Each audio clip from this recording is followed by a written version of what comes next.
ફક્ત બાળકો માટે. બાળકો પણ પેરેન્ટ્સ સાથે ખૂબ જ એટેચ હોય છે. પણ મને તમને એક પ્રશ્ન પૂછવો છે.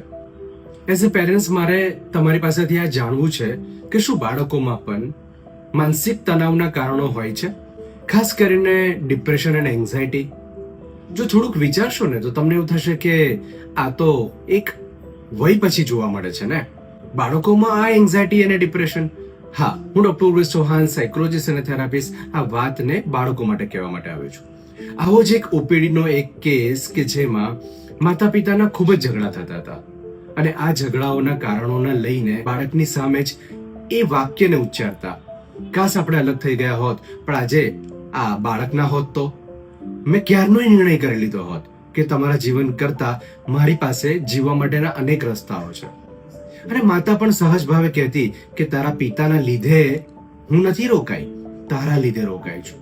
અને જેમ જેમ બાળકનું મેચ્યોરિટી વધતું જાય છે ને તેમ તેમ આ બાળક પોતે ગિલ્ટ, સેલ્ફ ડિસિપ્લિન તેનું ડિસ્ટર્બ થાય છે, રૂટીન ડિસ્ટર્બ થાય છે, ઊંઘ ડિસ્ટર્બ થઈ જાય છે, ચીડચીડ સ્વભાવ, એગ્રેશન એટલું બધું વધતું જાય છે કે અનેક જગ્યાઓથી એની ફરિયાદ આવવાની શરૂ થાય છે.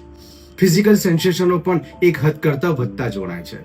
અને જ પોતાને જ ગિલ્ટમાં માને છે કે કદાચ હું ન આવ્યો હોત આ જીવનમાં આ લોકોના લીધે તો કદાચ મારા મમ્મી પપ્પા અથવા 2 જણા ખુશ તો હોત.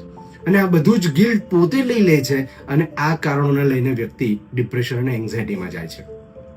તમારા બાળક માટે આ ગંભીર બાબત છે, સમજવાની જરૂર છે. કેટલીક બાબતો એની સામે ન જ થવી જોઈએ, એની કાળજી પેરેન્ટ્સ તરીકે તમને લેવી જ જોઈએ, ફક્ત બાળકો માટે.